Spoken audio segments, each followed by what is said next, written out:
PNB महाघोटाले मामले में आज दूसरे दिन भी नीरव मोदी के तमाम ठिकानों पर ईडी की रेड जारी रही। घोटाले के उजागर होने के बाद से ही ईडी ने डायमंड कारोबारी नीरव मोदी के ठिकानों पर रेड की। मुंबई के काला घोड़ा स्थित शोरूम पर कल से ही रेड जारी है। पीएनबी घोटाले के उजागर होने के एक दिन के भीतर ईडी ने 14,000 करोड़ रुपए के घोटाले में लगभग 5,000 करोड़ से भी ज्यादा की संपत्ति जब्त कर ली है। देश भर में कुल 17 जगहों पर पड़े छापे में ज्वेलरी, सोना और हीरे के साथ साथ ईडी ने कई डॉक्यूमेंट्स और हार्ड डिस्क भी जब्त किया है। ये डॉक्यूमेंट्स कोर्ट में बतौर सबूत पेश किए जाएंगे। रेड के साथ साथ ईडी के अधिकारी जब्त किए गए आभूषणों का वैल्यूएशन भी कर रहे हैं। सूत्रों की माने तो यह घोटाला और भी बड़ा हो सकता है। वीडियो जर्नलिस्ट अनिल शिंदे के साथ Shailendra Singh, news nation, Mumbai. Sunjuwan army camp पर आतंकी हमले के बाद से जैश ए मोहम्मद का एक ऑडियो क्लिप सामने आया है, जिसमें जैश ए मोहम्मद का मुखिया इस हमले की जिम्मेदारी लेते हुए सुनाई दे रहा है। माशाअल्लाह, ये हजरत सैयदना खालिद इब्न वलीद रदी अल्लाह अन्हु की जिहादी निस्बत का रंग है कि सिर्फ 3 नौजवान मुजाहिदीन किराम ने जम्मू के सुनजवान मिलिट्री कैंप को उखाड़ कर रख दिया। हज़ारों फौजी, खुसूसी दस्ते, हेलीकॉप्टर और टैंक उनके सामने 3 दिनों तक बेबस बने रहे। पूरा इंडिया सर तापा लरज़ कर रह गया। थोड़े से अफराद के साथ बड़ी बड़ी फ़ौजों को शिकस्त देना यह हज़रत सैयदना खालिद इब्न वलीद रज़ी अल्लाह अन्हु की जिहादी निस्बत का एक रंग है।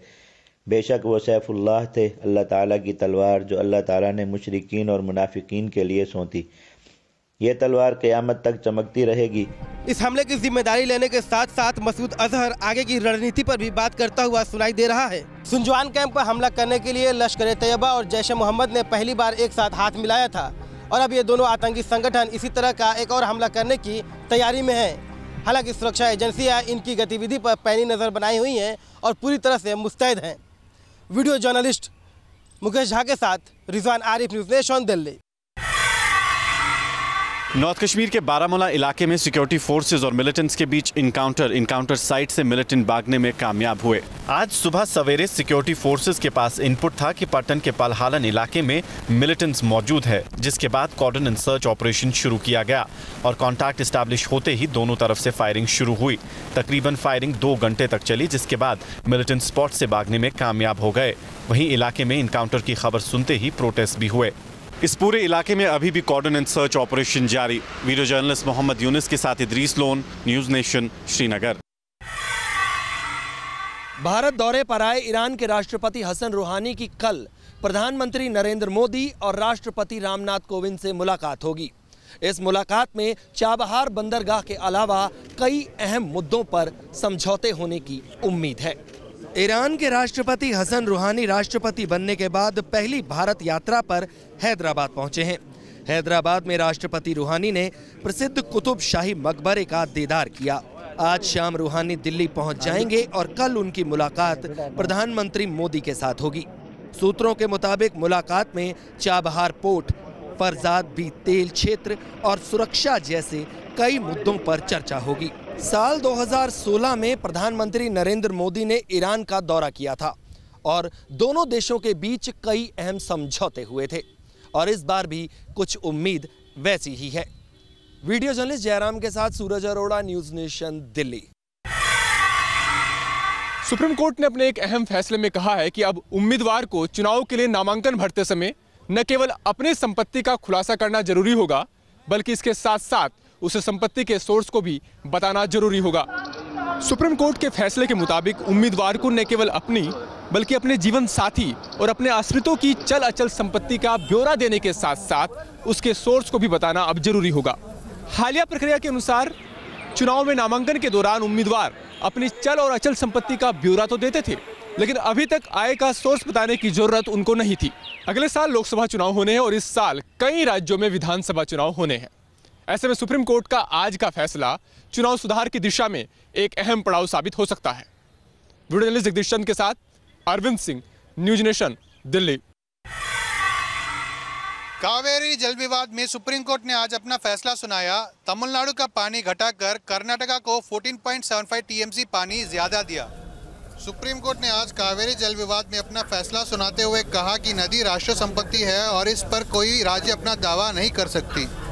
सुप्रीम कोर्ट ने कर्नाटका को पहले से मिलने वाले कावेरी के पानी में 14.75 टीएमसी फीट की बढ़ोतरी की है और तमिलनाडु को मिलने वाले 192 टीएमसी फीट को घटाकर 177.25 टीएमसी फीट का निर्णय सुनाया है। कर्नाटका सरकार इससे पहले निर्धारित मात्रा पानी न छोड़ने के कारण आगे देखना ये होगा कि किस हद तक सुप्रीम कोर्ट का ये निर्णय कर्नाटका सरकार पालन करती है। वीडियो जर्नलिस्ट पार्थ सारथी के साथ श्री प्रपंच, न्यूज़ नेशन, चेन्नई। यूपी की योगी सरकार ने आज अपना दूसरा बजट पेश किया। 4,28,384 करोड़ का ये अब तक का सबसे बड़ा बजट है। बजट में 14,341 करोड़ 79 लाख रुपए की नई योजनाएं शुरू की गई हैं। हजारों करोड़ रुपए की नई योजनाएं शुरू करके प्रदेश सरकार ने लोकसभा चुनाव से पहले विकास को तवज्जो देने की कोशिश की है।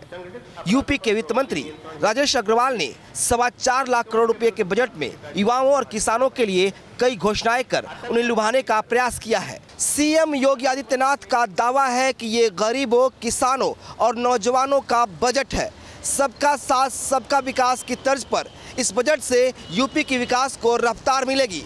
हालांकि विपक्ष ने इस बजट पर सवाल भी उठाए हैं।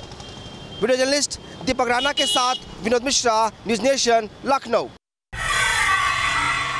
त्रिपुरा विधानसभा चुनाव प्रचार का आज आखिरी दिन है, लिहाजा सभी सियासी दलों ने अपनी पूरी ताकत झोंक दी है। वहीं कांग्रेस अध्यक्ष राहुल गांधी ने त्रिपुरा में एक रैली को संबोधित करते हुए कहा है कि नरेंद्र मोदी वादे करते हैं और फिर भूल जाते हैं। 18 फरवरी को त्रिपुरा की 60 सदस्यीय विधानसभा सीटों पर चुनाव होने हैं। इसका परिणाम 3 मार्च को घोषित होगा। कांग्रेस ने 56 विधानसभा सीटों पर अपने उम्मीदवार खड़े किए हैं। त्रिपुरा विधानसभा चुनाव के मद्देनजर चुनाव आयोग ने पूरी तैयारियां कर ली हैं। त्रिपुरा में त्रिकोणीय मुकाबला देखा जा रहा है। ऐसे में अब देखना है कि वहां का सरताज कौन होता है। वीडियो जर्नलिस्ट नवीन के साथ मोहित राज दुबे, दिल्ली। लखनऊ के आशियाना इलाके में आज भी तेंदुए की दहशत बरकरार है। कल से चल रहे ऑपरेशन के बाद भी वन विभाग की टीम अभी तक नहीं पकड़ पाई है तेंदुआ। लखनऊ के आशियाना इलाके में आज दूसरे दिन भी तेंदुए को नहीं पकड़ पाई वन विभाग की टीम। कल रात में लगाए गए पिंजरे में भी नहीं फंसा तेंदुआ। आपको बता दें कि कल सुबह से ही तेंदुए को आशियाना इलाके में देखा गया था। वन विभाग की टीम का दावा है कि एक ही जगह पर 3 दिनों तक छिपा रह सकता है तेंदुआ। ऐसे में उसे पहले या तो ट्रैंकुलाइज किया जाएगा या फिर वो पिंजरे में फंस सकता है। लखनऊ से वीडियो जर्नलिस्ट सफुल हसन के साथ निखिल शर्मा, न्यूज़ नेशन।